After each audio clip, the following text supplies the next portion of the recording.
ఆదిలాబాద్ వెళదాం. అక్కడ హోరాహోరీగా ప్రచారం నిర్వహించారు. ప్రస్తుతం స్పాట్లో సారంగపాణి ఉన్నారు. సారంగపాణి, ఆదిలాబాద్లో ఇప్పుడు ప్రస్తుతం ఉన్నటువంటి కౌంటింగ్ చివరి ఫలితం వచ్చేటువంటి అవకాశం ఎంతవరకు ఉంది? ఆదిలాబాద్ ఉమ్మడి జిల్లా వ్యాప్తంగా చూసుకుంటే మెజార్టీ మున్సిపాలిటీల్లో ఎవరికి మ్యాజిక్ ఫిగర్ వరకు స్థానాలు దక్కలేదు. ఎందుకు అంటే ఒక మంచిర్యాల, లక్సెట్పేట, చెన్నూరు మినహా మిగతా అన్ని చోట్ల మెజార్టీ స్థానాలు కొన్ని పార్టీలు సాధించినప్పటికీ మ్యాజిక్ ఫిగర్కు చేరువలోనైతే రాలేదు. ముఖ్యంగా చూసుకుంటే ఆదిలాబాద్లో బీజేపీ 21 స్థానాలు సాధించింది. కాంగ్రెస్ ఇక్కడ 11 స్థానాలతో సరిపెట్టుకుంది. బీఆర్ఎస్ 6 స్థానాలు, ఎంఐఎం 6 స్థానాలు, ఇండిపెండెంట్ 6 స్థానాలు ఇక్కడ దక్కించుకుంది. ఇక మంచిర్యాల కార్పొరేషన్లో అయితే కాంగ్రెస్ జడ్ స్పీడ్తో దూసుకుపోతుంది. మొత్తం 60 స్థానాల్లో ఇప్పటి వరకు అందిన ఫలితాల మేరకు 43 స్థానాల్లో కాంగ్రెస్ 43 డివిజన్లను కైవసం చేసుకుంది. ఇక్కడ ఒకటి జనసేనకు సంబంధించిన అభ్యర్థి సైతం ఇక్కడ గెలిచారు.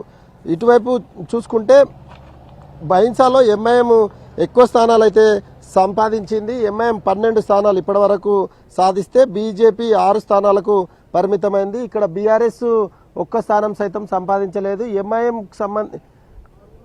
12 స్థానాలు ఉంటే ఇండిపెండెంట్ 7 స్థానాలు కైవసం చేసుకుంది. కాంగ్రెస్ 1 స్థానంతో సరిపెట్టుకోవాల్సిన పరిస్థితి ఏర్పడింది. ఇక నిర్మల్ మున్సిపాలిటీకి వస్తే నిర్మల్లో కాంగ్రెస్ పార్టీ 20 స్థానాలు సాధించింది. మొత్తం ఇక్కడ 42 స్థానాలు ఉండగా ఇప్పటి వరకు 36 స్థానాలు మాత్రమే కౌంటింగ్ పూర్తయినట్టు ఫలితాలు ప్రకటించారు. ఇందులో కాంగ్రెస్ మెజార్టీ స్థానాలు అయితే సాధించింది. 42 స్థానాలంటే ఇంకా రావాల్సి ఉంది. ఇంకొక స్థానం వస్తే కనుక ఇది కాంగ్రెస్ వశమయ్యే అవకాశం ఉంటుంది.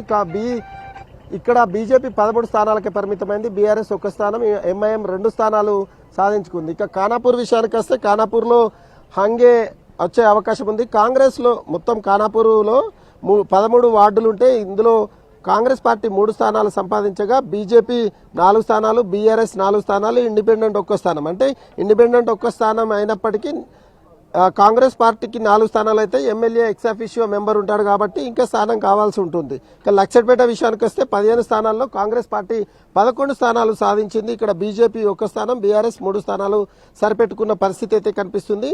మరోవైపు బెల్లంపల్లిలో బీఆర్ఎస్ కాంగ్రెస్ మధ్య హోరాహోరీ ఫైట్ సాగింది. కాంగ్రెస్ 14 స్థానాలు సాధిస్తే బీఆర్ఎస్ సైతం 14 స్థానాలు సాధించి తమ పరువు నిలబెట్టుకున్న పరిస్థితి అయితే కనిపిస్తుంది. బీజేపీ 1 స్థానము, ఇండిపెండెంట్లు 5 స్థానాల్లో గెలిచారు. ఈ ఇండిపెండెంట్లు కనుక కాంగ్రెస్ పార్టీకి మద్దతు తెలిపితే వాళ్ళు కైవసం చేసుకునే అవకాశం ఉంటుంది. ఇక కాగజ్నగర్ విషయానికి వస్తే ఇక్కడ బీఆర్ఎస్ అధిక స్థానాలు సాధించినప్పటికీ 11 స్థానాలు సాధించింది. మొత్తం 30 స్థానాల్లో కాంగ్రెస్ 9 స్థానాలకే పరిమితమైంది. ఇక బీజేపీ 5 స్థానాలు, ఇండిపెండెంట్ 4 స్థానాలు, ఎంఐఎం 1 స్థానం ఉంది. అయితే ఇక్కడ సైతం మిగతా పార్టీల సహాయంతో పొత్తుతో కాంగ్రెస్ పార్టీ జెండా ఎగరవేయడం కోసం ఇప్పటికే పావులు కదుపుతుంది. ఇక ఆసిఫాబాద్ విషయానికి వస్తే ఆసిఫాబాద్లో సైతం కాంగ్రెస్ బీఆర్ఎస్ మధ్య టఫ్ ఫైట్ కొనసాగింది. ఇక్కడ ఇండిపెండెంట్లు కీలకంగా మారారు. అయితే కాంగ్రెస్ పార్టీకి సంబంధించిన అభ్యర్థులు, కాంగ్రెస్ పార్టీకి సంబంధించిన వాళ్ళు కొంతమంది టికెట్ రాకపోవడంతో ఇండిపెండెంట్గా బరిలో దిగింది కామ్రే లక్ష్మి అనే మహిళ. ఆమె ఇప్పుడు 6 ఓట్ల మెజార్టీతో గెలుపొందడంతో ఆమెను మచ్చిక చేసుకోవడం కోసం కాంగ్రెస్ పార్టీ నాయకులు అక్కడికి వెళ్తే అక్కడ ఆమె నిలదీసి పంపించడం జరిగింది. తనకు టికెట్ ఇవ్వలేదు, ఇప్పుడు ఎందుకు వస్తున్నారంటూ కాంగ్రెస్ నేతలను ప్రశ్నించింది. అక్కడి నుంచి వెనుదిరగాల్సిన పరిస్థితి. ఇక దీంతోపాటు బెల్లంపల్లి మున్సిపల్ కౌంటింగ్ కేంద్రం వద్దకు ఎమ్మెల్యే వెళ్తే బీఆర్ఎస్ సంబంధించిన మాజీ ఎమ్మెల్యే దుర్గం చిన్నయ్యను పోలీసులు అడ్డుకోవడంతో అక్కడ గొడవ జరిగింది. ఎమ్మెల్యేను పంపించారు, మాజీ ఎమ్మెల్యేను ఎందుకు పంపించారంటూ కొంత గొడవ జరిగింది. ఇది ఉద్రిక్త పరిస్థితులకు దారితీసింది. అయితే మాట్లాడేందుకు వెళ్తున్నా అని ఎమ్మెల్యే వెళ్లడం, కౌంటింగ్ కేంద్రంకు వెళ్తే మాజీ ఎమ్మెల్యేను అడ్డుకోవడం పట్ల బీఆర్ఎస్ శ్రేణులు అభ్యంతరం వ్యక్తం చేశారు. ఈ విధంగా ఇక్కడ కాస్త ఉద్రిక్త పరిస్థితులు నెలకొన్నాయి. మంచిర్యాల కార్పొరేషన్, చెన్నూరు మున్సిపాలిటీ కాంగ్రెస్ వశమైనట్టే. ఇక చెన్నూరు ఎమ్మెల్యే అదేవిధంగా మంత్రి ఇలాకాలోని కేతనపల్లి మున్సిపాలిటీ ఏదైతే ఉందో ఇక్కడ బీఆర్ఎస్ సిపిఐ పొత్తుతో పోటీ చేసింది. ఇక్కడ బీఆర్ఎస్ 10 స్థానాలు సాధిస్తే సిపిఐ 4 స్థానాలు సాధించింది. ఇక్కడ బీఆర్ఎస్ఏ పీఠం దక్కించుకునే అవకాశం అయితే కనిపిస్తుంది. ఇక ఆదిలాబాద్ విషయానికి వస్తే ఆదిలాబాద్లో 49 స్థానాల్లో బీజేపీ 21 స్థానాలు, కాంగ్రెస్ 11 స్థానాలు, బీఆర్ఎస్ 6 స్థానాలు, ఎంఐఎం 6 స్థానాలు, ఇండిపెండెంట్ 5 స్థానాలు. అంటే ఇక్కడ ఎక్సాఫిషియో మెంబర్లుగా 2 దరఖాస్తు చేసుకున్నారు. ఈ 2 స్థానాలు అంటే 51 స్థానాలు, మొత్తం మ్యాజిక్ ఫిగర్ 26 స్థానాలు కావాల్సి ఉంటుంది.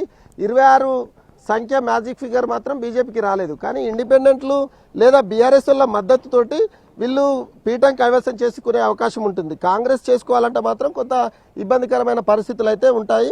ముఖ్యంగా ఆదిలాబాద్ ఉమ్మడి జిల్లా వ్యాప్తంగా ఎక్కువ మున్సిపాలిటీల్లో హంగకే అవకాశం ఉంది. వస్తుందనుకున్న ఆదిలాబాద్ మాత్రం బీజేపీ వశమయ్యే అవకాశం ఉంది. ఎందుకంటే బీజేపీ ఎక్కువ స్థానాలు సంపాదించింది.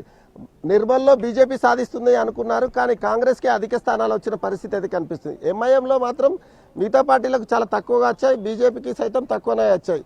ఎంఐఎంకు బైన్సాలో ఎక్కువ సీట్లు రావడంతో ఇక్కడ ఎంఐఎం కైవసం చేసుకునే అవకాశాలు అయితే మెండుగా కనిపిస్తున్నాయి.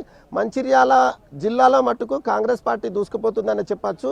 ఇటువైపు జిల్లాల్లో మాత్రం కాంగ్రెస్, ఆదిలాబాద్ జిల్లాలో మాత్రం తక్కువ స్థానాలకే పరిమితమైన పరిస్థితి అయితే కనిపిస్తుంది. దేవి, సారంగపాణి, ఇండిపెండెంట్ అభ్యర్థులు క్యాంపు రాజకీయాలు స్టార్ట్ అయిపోయాయా? ఇప్పటికే కాంగ్రెస్ అదేవిధంగా బీఆర్ఎస్ బీజేపీకి సంబంధించిన అభ్యర్థులంతా క్యాంపులోకి వెళ్ళిపోయారు. అయితే ఇండిపెండెంట్ల అభ్యర్థులు ఎవరైతే గెలిచిన వాళ్ళు ఉన్నారో వారిని బీజేపీకి సంబంధించిన నాయకులు ఇప్పటికే సంప్రదింపులు జరిపారు. తాము మాట్లాడుతున్నాం, వాళ్ళు మా వైపే వచ్చినట్టుగా వీళ్ళు చెప్పుకుంటున్న పరిస్థితి. కానీ అటు కాంగ్రెస్ పార్టీ సైతం బీజేపీకి సీటు పోవద్దు, పీఠం దక్కద్దని చేస్తున్న ప్రయత్నాలు సైతం కొనసాగుతున్నాయి. కానీ మ్యాజిక్ ఫిగర్కు దగ్గరలో మాత్రం ఆదిలాబాద్ విషయానికి వస్తే బీజేపీ ఉన్న నేపథ్యంలో ఇండిపెండెంట్లు కాంగ్రెస్ సంబంధించిన ఇండిపెండెంట్ కాంగ్రెస్ రెబల్స్ ఉన్నారు. ఆ రెబల్స్ మాత్రం కాంగ్రెస్ సంబంధించిన ఒక నాయకుడు ఆర్థిక సాయం చేస్తే వాళ్ళు బరిలో ఉన్నట్టుగానైతే చర్చ సాగుతుంది. అయితే వాళ్ళు కాంగ్రెస్ పార్టీ వైపే పోయే అవకాశం ఉన్న నేపథ్యంలో ఇతర పార్టీల నుంచి అంటే ఆదిలాబాద్లో బీఆర్ఎస్ లేదా ఇండిపెండెంట్ల మద్దతుతోటి బీజేపీ పీఠం దక్కించుకునే అవకాశాలు ఎక్కువగా కనిపిస్తున్నాయి.